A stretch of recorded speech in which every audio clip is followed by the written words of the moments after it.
Good morning, everybody. We're just letting folks log in, so we'll get started in just a moment. Man, we've got a great crowd today. All right, good morning, everybody. Welcome to today's webinar, Storytelling in Action, a panel discussion by housing folks. We're so happy that you all could take some time out of your day to join us. As we're getting started and as folks are continuing to hop on, we've got a few quick housekeeping items. We are recording today's discussion, so we'll be sure to share that out afterwards. ACUHO-I will post it on YouTube like they did the last webinar in the series we did. So everybody who's on here today, you'll get an email later this week with the link to that recording once it's available. And feel free to share that out with folks on your campus or others who may benefit from the discussion. We've got everybody for the moment set for mute just to prevent accidental disruptions for background noise. If you need anything while we're midstream, either raise your hand or use the chat to chime in questions. Tori from ACUHO-I is here in the background to help out if anybody has any technical issues. If you've got content-related questions, we'll work those in if we can to the conversation, if they make sense, but we should have time at the end to get to those questions as well. So I think that's all we've got for the housekeeping pieces. Our plan for today, just so folks know, we'll do introductions here in just a moment, and then the bulk of today is going to be a conversation, a discussion with our three fabulous panelists talking about storytelling in action, getting into some of the practical pieces of it in terms of how they picked up storytelling practices, advice they'd have, cases where it's been useful, really to try to drive home the value of what storytelling actually looks like in practice and how we can really leverage that to better communicate data with our various audiences. And then, as we said, we'll have questions at the end. As a reminder for folks who maybe missed the first one, this is the second of a three-part series we're doing in sponsorship with ACUHO-I's Research Committee and Benchworks by Elentra. All three of them function as standalone webinars, so if you missed the first one, no worries. It's up on YouTube. The link is in the slide here, but I'll drop it in the chat in case folks want to reference it. It's on ACUHO-I's YouTube channel. But with those sort of housekeeping pieces out of the way, we'll go ahead and move on to introductions from our three panelists. Let's start with Tina. You want to start? Sure. Hi, everyone. My name is Tina Tormey. I am the Director of Residential Education and Housing at the College of New Jersey. I've been here about 17 years now, and I use she, her, hers pronouns. Thanks, Tina. Let's go Jackie next. Hi, everybody. So my name is Jackie Klinger. I serve as the Assistant Dean of Student Affairs at Franklin and Marshall College. I just started here at F&M about 3 to 4 months ago. And prior to that, I was at the University of Central Florida. Wonderful. Hilary? Hello, everyone. Good morning, good afternoon, whatever time zone you might be in. My name is Hilary Lichterman. I use she, her pronouns. I serve as the Director of Housing and Residence Life at Seattle University, and I'm 3 weeks away from finishing 3 years. Wow, 3 years already. Time flies. Thank you for getting the introduction started. And I'm Matt Venice. I'm with Benchworks by Elentra. I'm a manager of research and analytics, and I'm here to help facilitate today's conversation. And once again, we're all grateful that everybody's here.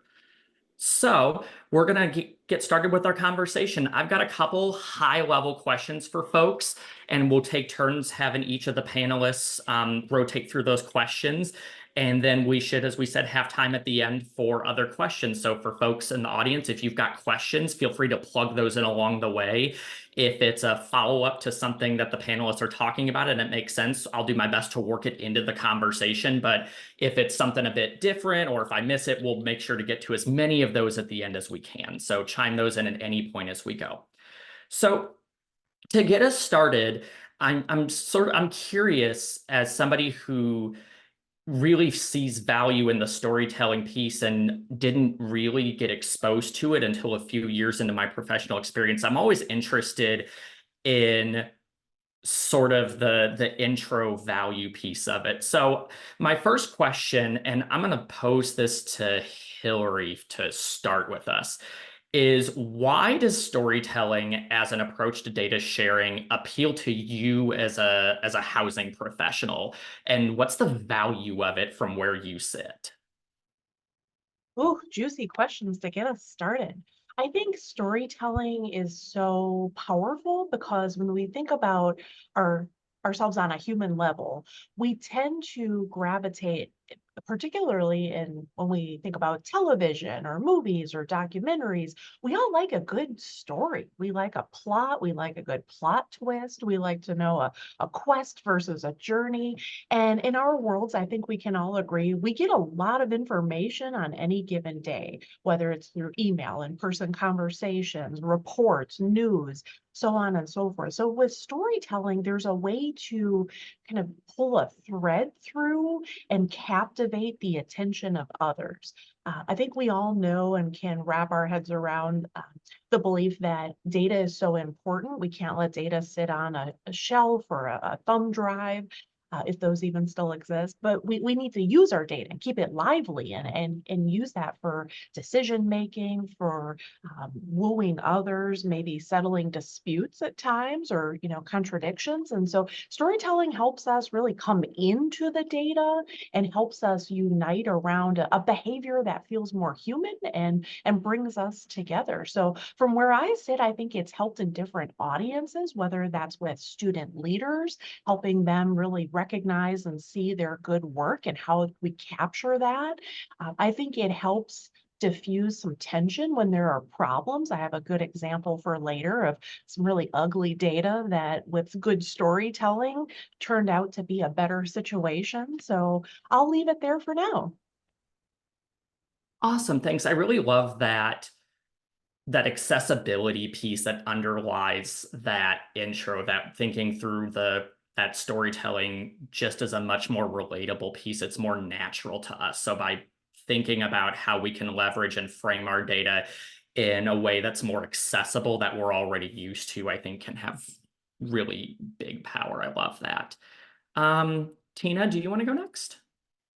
Sure. It's hard to go after Hilary though. So I actually got into this a little bit backwards. My first career was in journalism, so I started off my career telling stories. And the data was always a piece of it, but it was really about especially since I was a features writer, it was about humanizing what we knew. And so that's something that I've just naturally taken into the field as I've progressed in my career. I work at a very data-driven institution. But not everyone can wrap their heads around what numbers mean. And when you look at our campus climate in particular, it's very high touch, it's very student-centered. We're a mid-sized institution that really values that personal connection with students and their families. So we have to kind of humanize the information that we have in order to help people really understand like how it impacts the fabric of our institution. And when I'm trying to talk to other folks who are starting this journey of putting stories to data, the way that I explain it is sharing data is like doing a tour of the residence halls in the middle of the summer when they're empty and it's just cinder block buildings. But storytelling with data is when you are actually going through the building and engaging with the community when students are there and the halls are decorated and there's programming that's happening. That's what we do. And that's also how we should be sharing information about what we do. I absolutely love that analogy. Like, I'm a little blown away right now. Like that, oh my gosh, love it. I also really think it's interesting the journalism background you bring to it. And when you think about that, a journalist, like the structure that they bring and how they put together stories and the way they bring in that human element to some of the pieces they do, I think that's a really interesting, unique sort of approach, especially from housing folks. So I love that. Jackie, how about you? Now I have to go after two amazing stories already. But no, I think that I agree with everything that they shared. I think the other thing that I would add is that I think I've also worked at a lot of institutions that have been pretty data driven, but also sometimes you are going to be telling stories in a room with multiple different people in it. And in that room, I've had people who have wanted just really the quantitative data, but then I've had somebody who really wants that qualitative story. And I think storytelling really is the perfect mold to be able to do that well, where you can really incorporate the data and kind of that initial pitch and hook that person needs to hear about why you're wanting to do it, or the problem that you want to solve, or how this data is going to impact something. But then you can really weave in all this amazing stories from students or from staff or their experiences that then can really create that data and really create the full story. And I also think that I've found in doing that, it helps people in the room to be able to communicate together. So as you're telling that story, maybe those people that can really connect to the qualitative data now understand it, and now they can engage into that quantitative data, and it's not as scary. I think we make assessment feel very big and very scary. And I think the storytelling approach really allows people at all levels, whether it's with your student staff, as like Hilary shared, or even if you're talking to a vice president or to larger teams, really talking about the impact of what you do in your department. I think it really helps to create that space for everybody at the table to hear it. And you can do the data storytelling on something very small. It could be on one topic that's really specific, or you could be doing the data storytelling of the experience that you're having in your community. And so I think it just allows a lot of ways and spaces that you can really provide data outside of just providing like a data table. Or I know myself I have received like a 20 or 30 page, almost like a research like analysis of something, which is great in some ways, but with how fast our jobs are and how many meetings we're in and everything else, sometimes it's hard to have the time to really wrap your brain around a 20 and 30 page like report to really understand what that story is. So I find that these types of opportunities to really tell your story in that way can be even more impactful than a report that you created to send off to somebody, because it creates space for questions and for inquiry and curiosity, but it also allows a space for those connections to be made. I love that. I love the leveraging the opportunity to create like the space it creates to leverage curiosity and engage folks.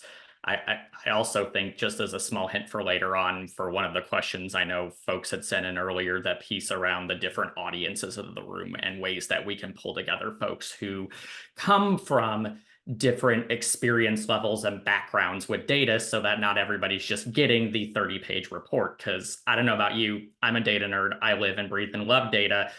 There are times where I get the 30-page report for something I'm interested in and I gloss over and lose interest. And so if I'm losing interest and I actually like data and I'm interested, think about our folks like you referenced who may not have that data background or are coming to the conversation relatively new to data. So I really love the different perspectives you all bring towards why storytelling appeals to you.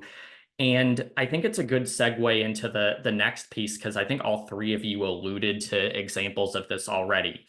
I'm curious about, and I think a lot of folks here, and it's a common question we get around storytelling, is examples of when storytelling's worked well for you. So I'm going to pose the question to each of you to describe an example of when a storytelling approach has really worked well for you in your professional work. So I'm going to start this time. We started with Hilary last time, so let's start with Tina this time. So you want to kick us off with an example of when storytelling's worked well for you?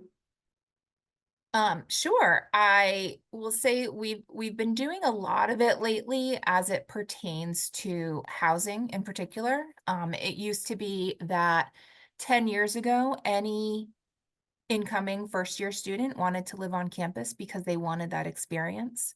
And now we're seeing with the cost of higher education and the way the pandemic has impacted families and households' financial state, they're being more thoughtful about cost and being more selective.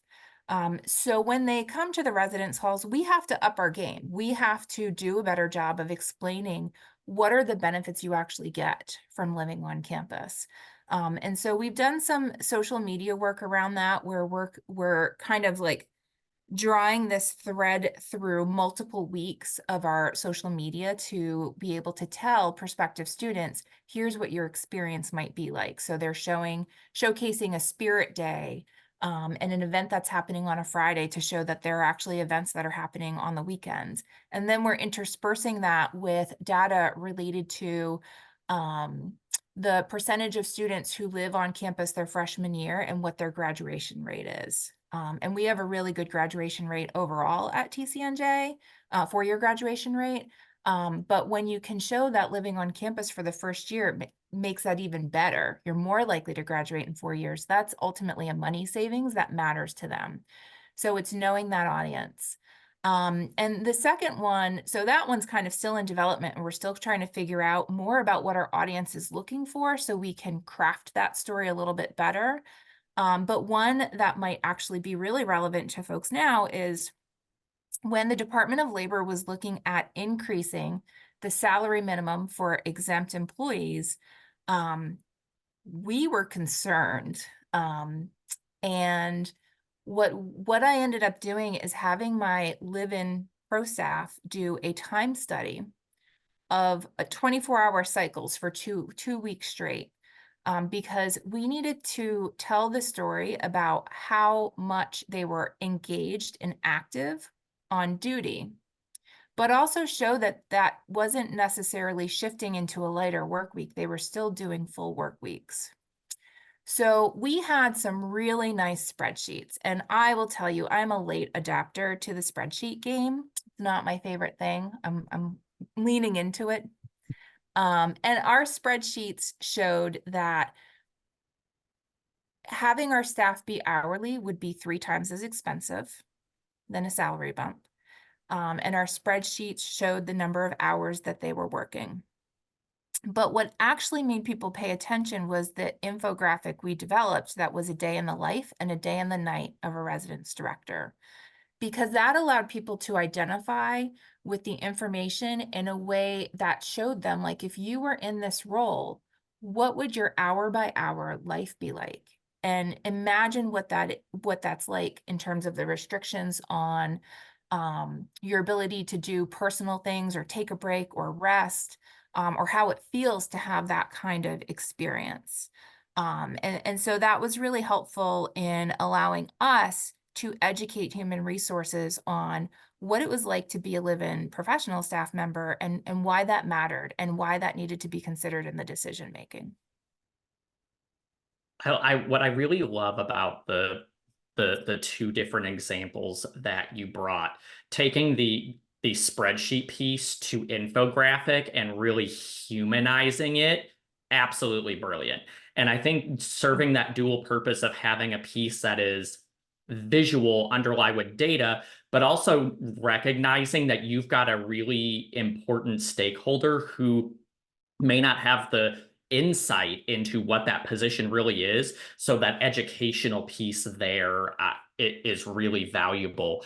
I also particularly loved the approach, even though you said it's still a work in progress, in terms of sharing social media, the data and pieces with prospective students. I know when we talk about and have conversations around storytelling at conferences or other presentations, that when we talk about different audiences and stakeholders, it's oftentimes, senior administrators, a VP, our governing board, others on staff, and current students. It's not often we get to that people like proactively bringing up the prospective student piece and how we're using data we have in our departments to communicate the value we provide to students before they're even show up on our campus while they're still making that decision. So I love that you all are leaning into the social media piece as a way to engage with a younger audience. Jackie, do you want to go next? Sure. So I wanted to give a little bit of a different lens. I've done some higher level storytelling, but I also think that there's really amazing opportunities for us to start making assessment accessible to entry level staff and storytelling. And so I had a really awesome opportunity when I was at the University of New Hampshire that we actually had to do assessment projects as a living coordinator. So in the spring, each of us, they taught us kind of about assessment, about the different opportunities, how to collect data. That was the first time that I had ever learned how to do that. But we had to come up with a project of what is something that we really wanted to either assess in our building about how things were working, or assess something that we wanted for our building, so that we could really learn how to tell the story and advocate for those. And many of the projects that we did as a living coordinator actually got implemented afterwards because of the data and like the story that we were able to share. And so I had a larger building. We had a pretty high drinking culture at that time and some high risk drinking that was happening, especially. And so I did a data project really studying and looking at how many of our students were getting transported, or how much of kind of concerning behavior was happening after like RAs were on call. So they're not at the desk anymore. There's nobody there anymore afterwards. How much are we kind of having some challenges with that? And so I worked with our police department to actually pull some actual footage of the building. So I looked through some like video footage, and we looked through how many students are unable to enter into the building without, you know, like somebody holding them up or helping them to get into the building. And we started to look at what are the key time frames that I was seeing students do that. And I did that for like 4 or 5 like weekends, just to kind of get some of that data. Then we did like an assessment survey with our students in my building, just talking about what does a typical weekend look like for them.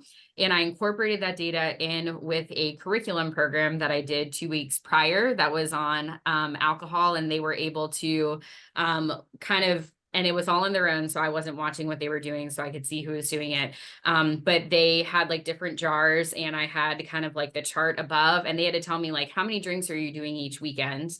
And then they had to tell me kind of where they were at on like the scale, that if they would be like arrested or like something like that, what was happening. So I was able to incorporate some of that data in from students. And I worked specifically with some of my students that I was meeting with conduct, to talk about like, talk to me more about like what's happening.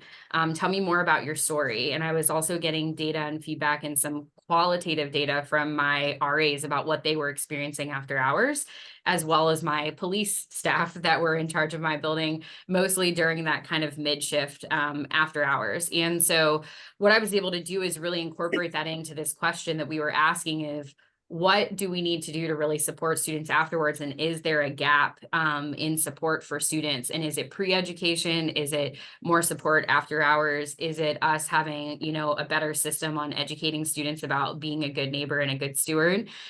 And so I pulled all of that data together with like the story, and we were actually able to present these to our other peers. So it was really cool to also hear other peers give me ideas of ways that I could continue assessment or continue to think about collecting more data or more projects that we could do in the future. And then we also got to present these stories to the vice president of student affairs and some other people. So we actually did them as like a poster board type of like presentation storytelling.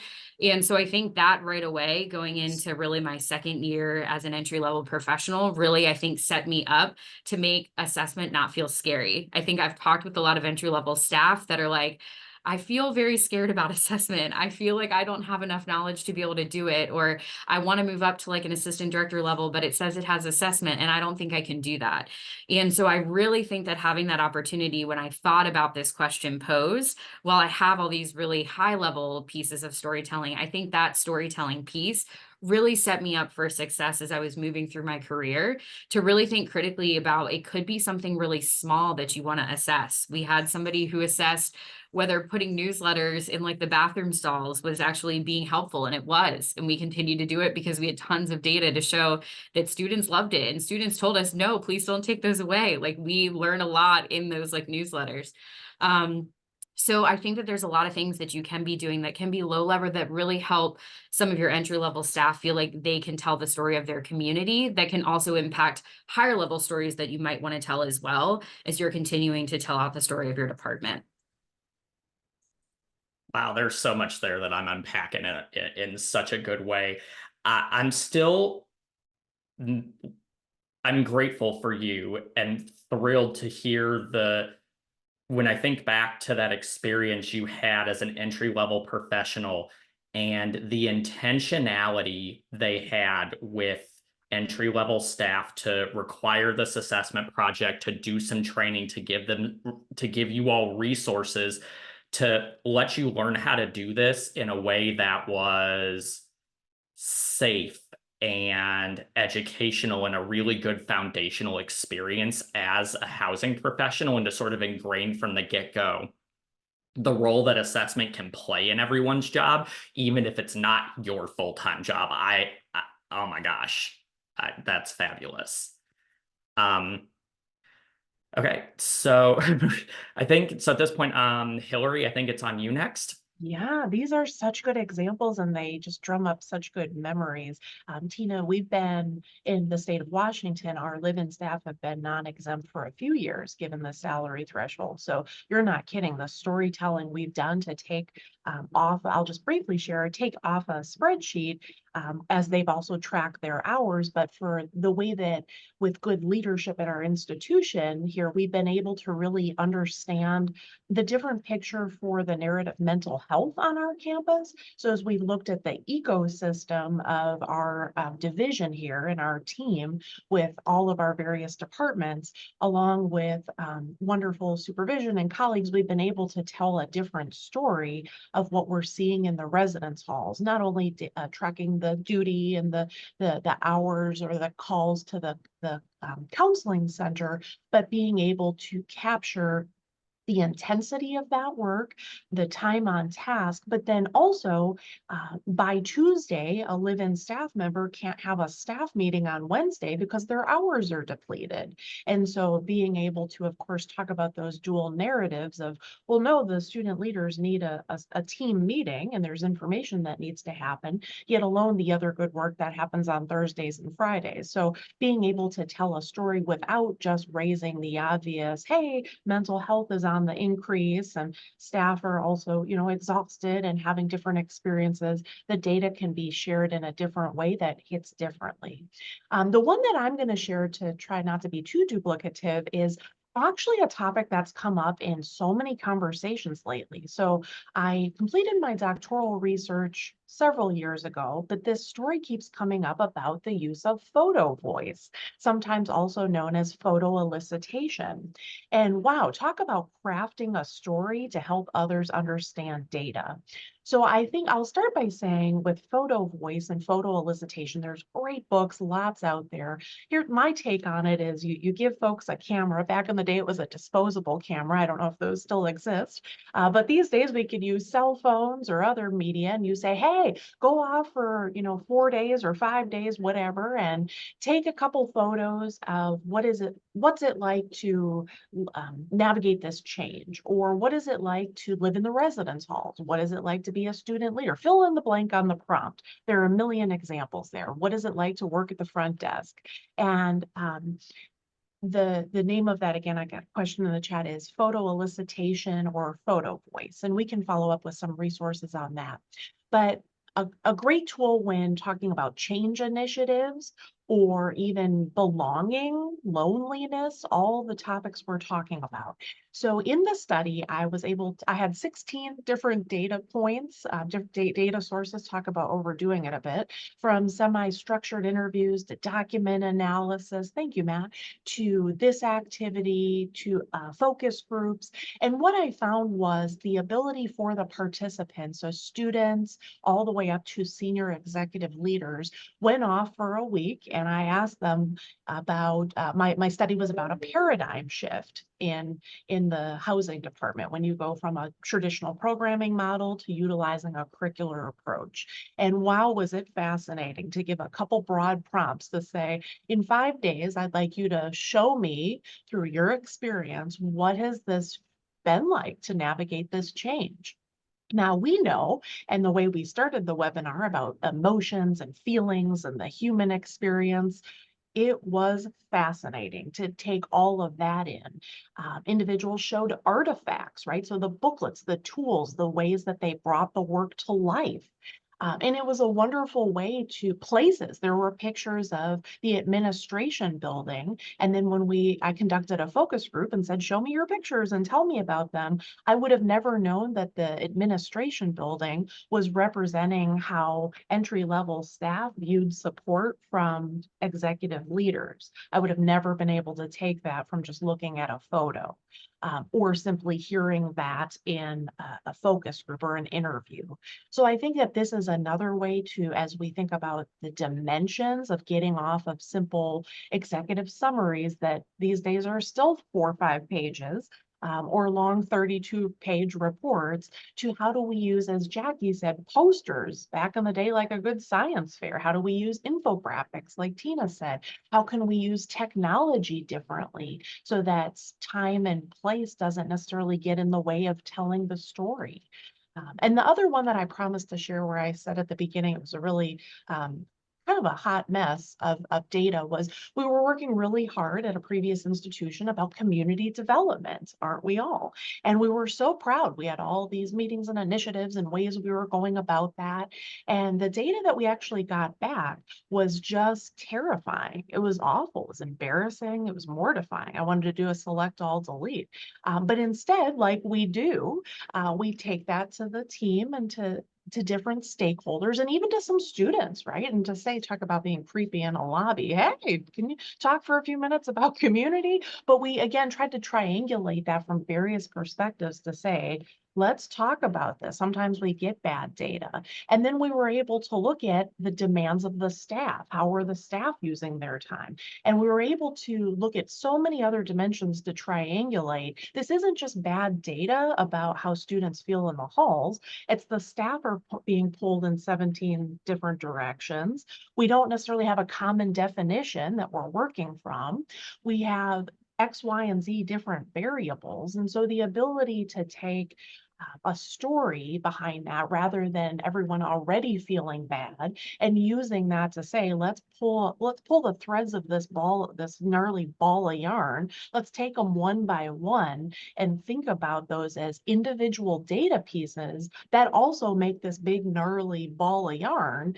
We were able to unpack that and change our practice and ultimately saw some better data. Hilary, what I really appreciate about in particular, that last example there, is something I don't think we talk enough about as a profession, is that sometimes we get bad data, that it's data we're not expecting, the results aren't great, and we still should, in theory, do something with it. And so what I really appreciated about that, the practicality of that example, is the strategies you brought to it in terms of the different methods, unpacking individual pieces, the triangulation to really go about unpacking and understanding that data and getting your group to a place where you could do something about it, make changes, and as you said, ultimately get some better data from it.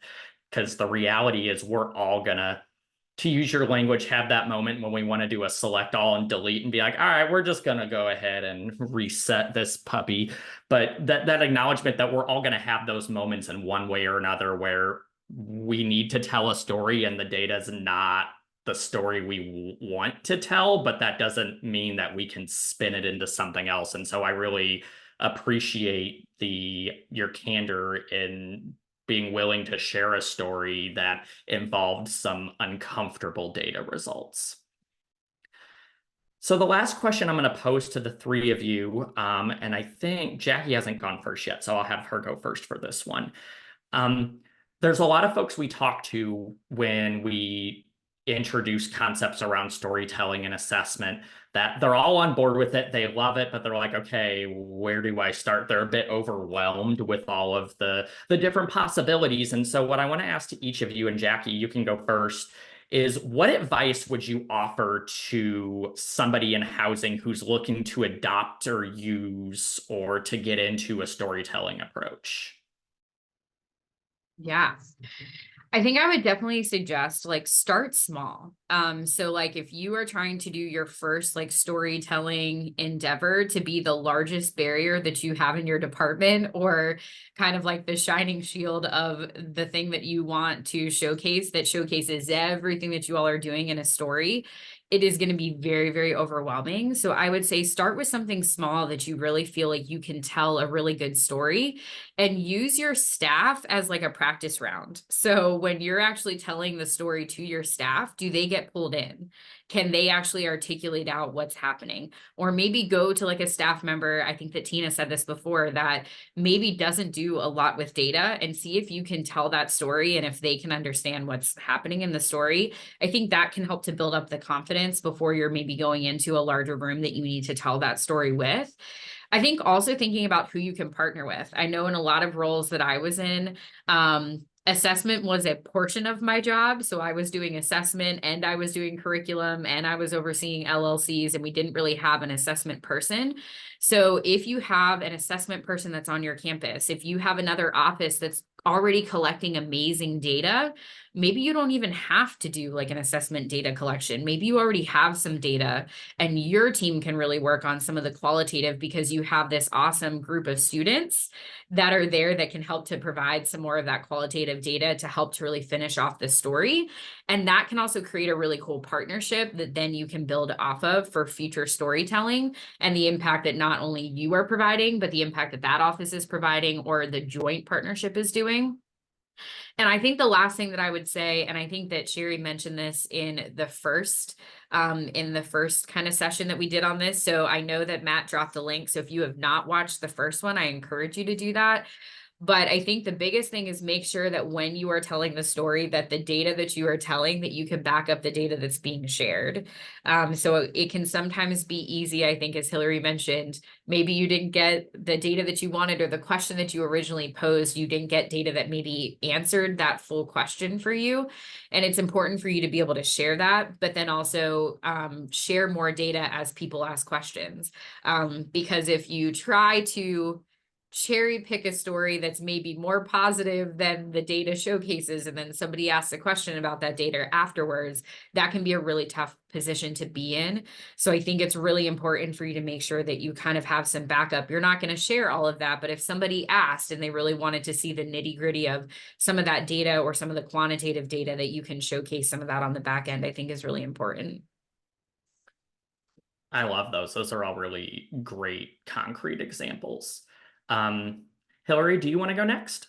Yeah, no, Jackie, I love all of that. And I just kept thinking about this is really fun. This can break us out of our mold of our day-to-day, just kind of getting in our routines. And the piece that I would add is that the importance of carving out time for that, which means the intentionality. Of course, some of you might be thinking, Hilary, when am I going to find more time? There's not enough time in the day as it is, but really thinking about what are the trade-offs? What can we put aside to put energy to this? So can we have a meeting once a month, perhaps, that we just do an e-agenda, because really we can all read at this point and we can do other things, but we get out a whiteboard and we start mapping out like a cartoon, if you will, or using a structure that feels familiar to many about how do you tell a story, right? How can we pull out some different pieces about storytelling more broadly, particularly for our colleagues who feel a little sweaty or anxious around the word assessment or data, but how do we capitalize on their skills as well? Can we use mind mapping to really show the different pieces of the story? For some, that will feel very familiar. Or journaling. Everybody take a few minutes and here's the topic that we're really passionate about. Let's take a few seconds. Or note cards, index cards. But my point is, how can we use different tools and how can we position energy differently so that everyone feels part of crafting and understanding the story? And to Jackie's point, really understanding the data, the good, the bad, the ugly, so that the story is accurate, timely, and creative. And then finally, how do we engage maybe our naysayers, those who say, hey, that's not really a story, or that's not really what happened, or I don't think that's relevant or that matters. But how do we also reach out and work within our institutions, right? And find, are there faculty based on the topic of what we're working on? Are there students who are working towards internships it can be a win-win learning opportunity where they're maybe not so close to the data and the environment every day, but can really add some of those other skills and contributions that we've named and mentioned. I love that. So first of all, shout out to different methods of sort of framing out that story. My brain went Post-it notes because I don't know if you've all spent time with Sherry. Sherry is big with Post-it notes and therefore got the rest of us on our team really into Post-it notes. But yeah, whatever works for you, mind mapping, journaling, index cards, whiteboards. There's a lot of good ways that you just got to find what works for you. What I also resonated with me is that engaging the naysayers piece, because the reality is when you're communicating data in a way that leans more into a story, the odds are you're going to find someone somewhere who's got a bunch of questions and leans in. And I know as a younger professional, the first time I got pushback on questions, it's this sort of, oh my gosh, moment where you think you did something wrong because you got questions, but your ability to lean in with curiosity, have them tell you a little bit more, engage in that conversation and be able to answer those questions, actually, I have found over time gives you more credibility. So I really appreciate you bringing up that, like, thinking through how to engage the naysayers sort of piece, because it is an important part of the conversation, because there's always going to be folks who bring other stories to the conversation or who have questions. And the reality is we only have this much time and we have this much we could in theory share. So it's important to acknowledge the other stories folks or ideas that folks bring to the conversation and engage with them and bring them into the process, I think. Tina, what advice do you have? I really want to echo what you and what Hilary said about curiosity. I find that that is the best way to avoid cherry picking the data that you want to showcase. And the best way to really innovate in your areas, which is something that we all need to do a little bit more often now. I also, this panel has also taught me so much. I was just thinking about Hilary's, deleting all of her bad data. Bad data isn't bad. Bad data actually helps us advocate. So I think being able to take a step aside from perhaps our worries or our egos to be able to look at the stuff that maybe isn't so pretty and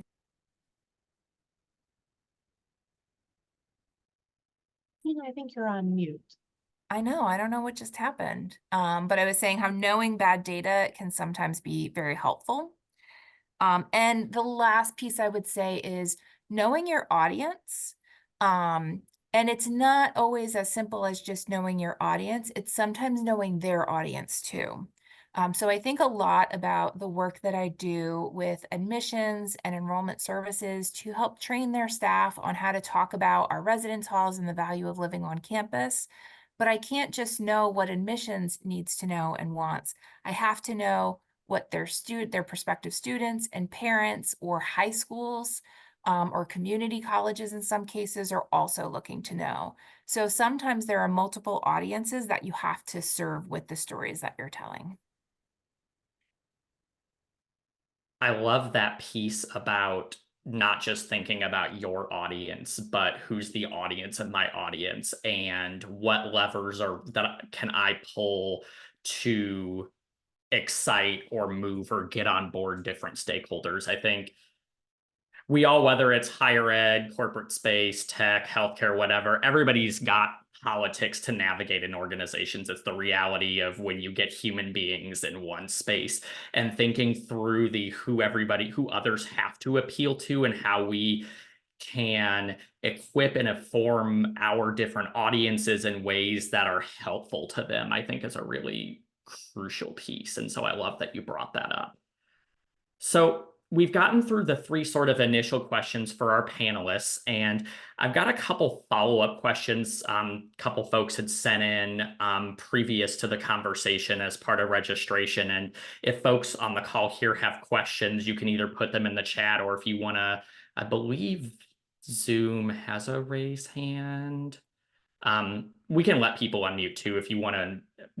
We'll figure it out if you want to get into the conversation. But to sort of get us started with some questions, I want to dig in a little bit more to the levels piece, because I know, Tina, you just talked about this in terms of the knowing your audience piece, and I know, Jackie, you talked about levels a little bit here earlier on. But applying storytelling to multiple levels, whether it's entry level, mid-level, senior level, and are there ways and things you do to change your approach to storytelling based on the level of who your particular audience is?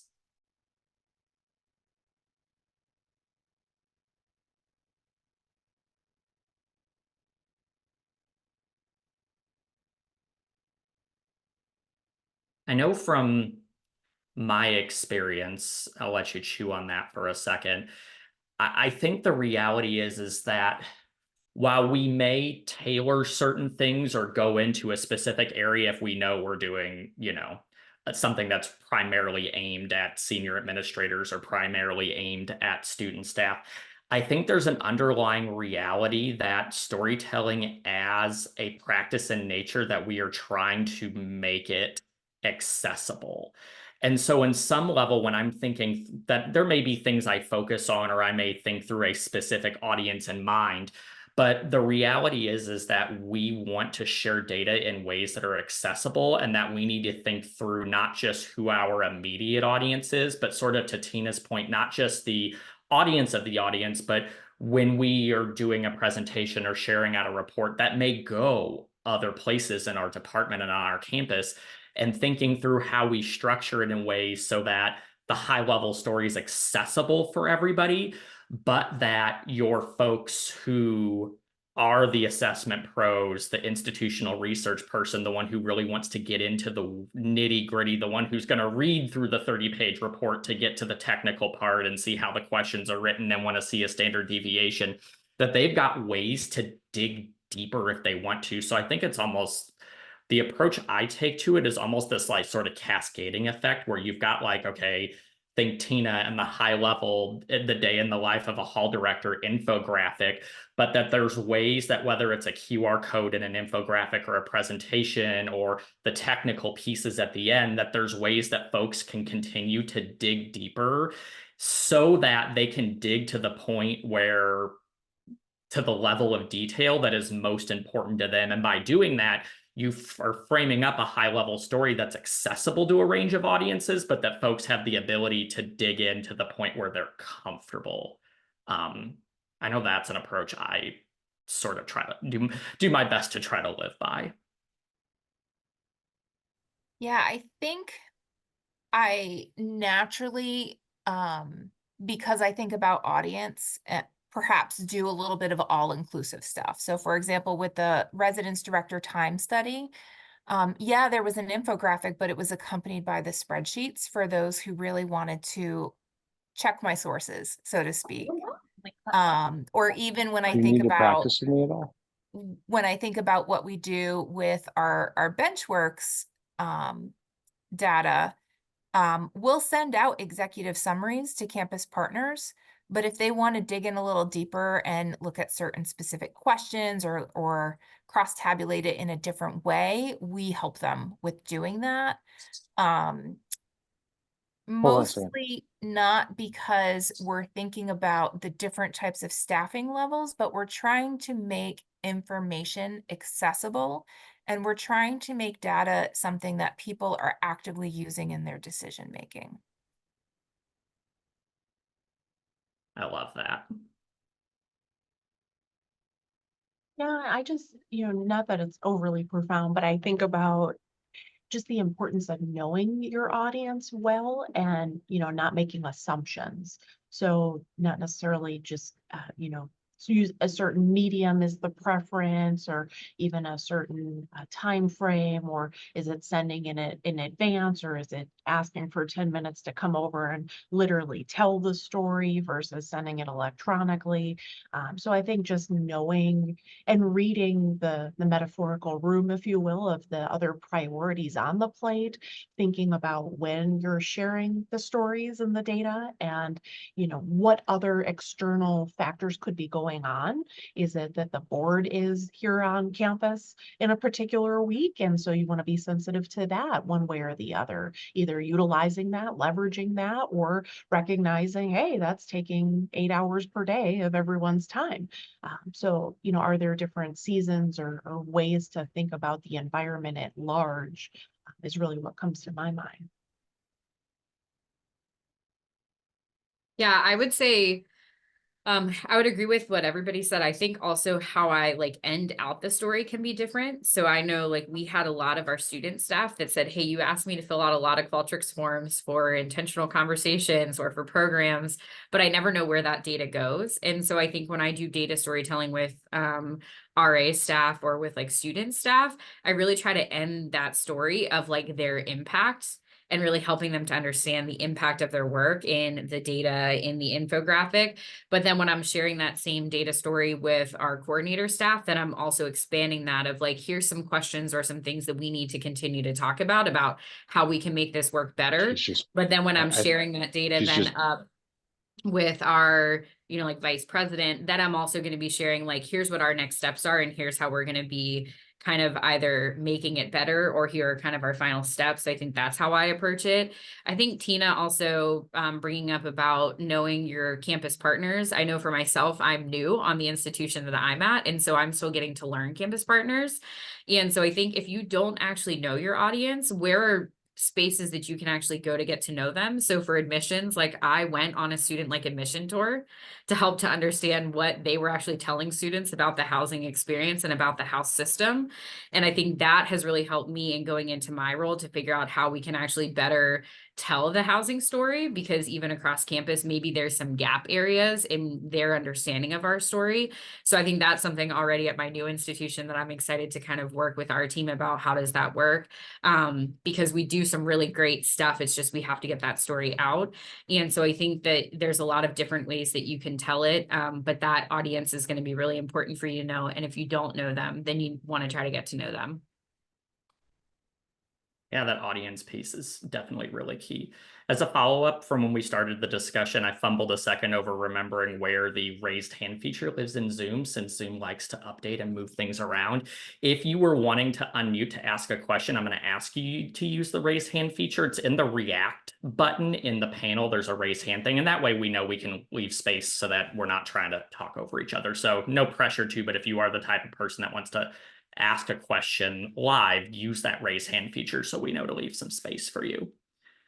One other question that I thought was particularly good was, do you have any either resources or tools, whether it be blogs, books, anything like that, that you would recommend for folks who are interested in learning more about storytelling?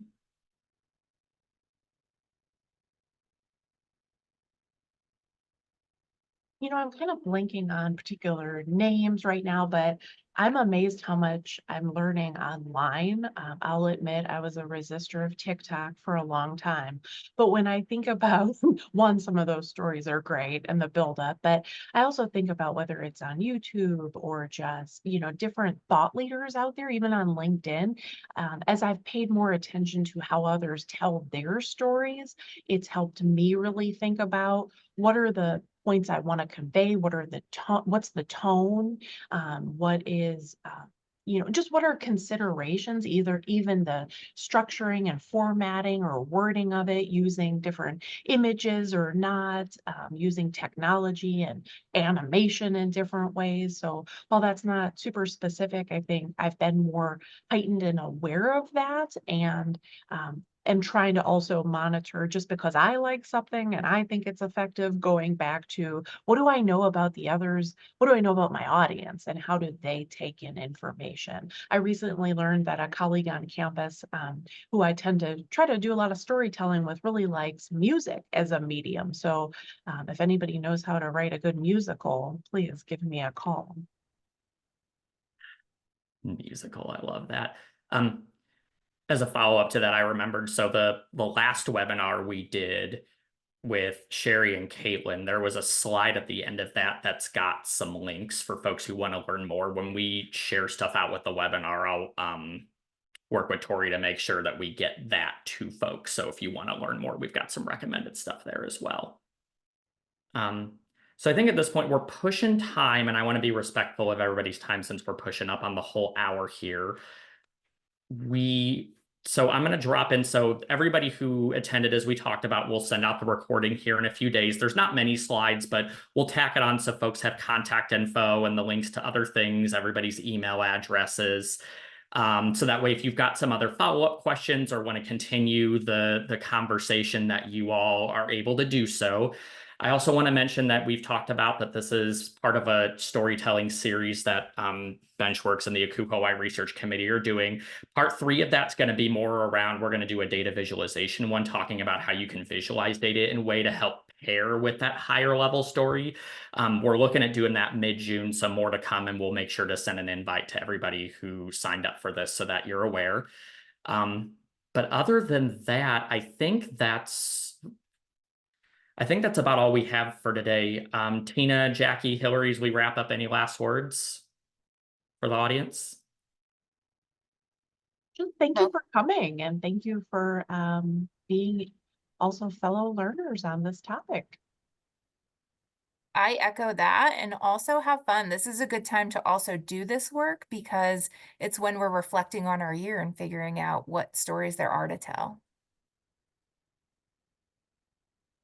Yeah, I would echo what they've shared. I think it's even made me start to think a little bit more about some things that I can be doing, or maybe items that we already have in place that I just need to tell the story. We already have the data, we already have the info. I just have to create the story. So yeah, this has been awesome to get to connect with everybody, and I'm excited to hear ideas from everybody in the chat and hopefully to connect after this as well. Yeah. Love it. Oh, and Sherry sent out a reminder for folks who are attending Campus Home Live. There will be a storytelling session this summer with a few folks on the panel if you're interested and are able to attend the conference in Milwaukee. But I think at that point, we'll go ahead and wrap up. Tina, Jackie, Hilary, thank you so much. It's, even for me, who's been doing storytelling stuff, I learned new things, was reminded of other good practices, and this was a really lovely session packed with so many resources, my head spinning in a good way. So thank you all for your wisdom, and thanks everybody for spending some time with us today, and we hope you can join us for the later webinar in June and stay in touch with us. Thanks.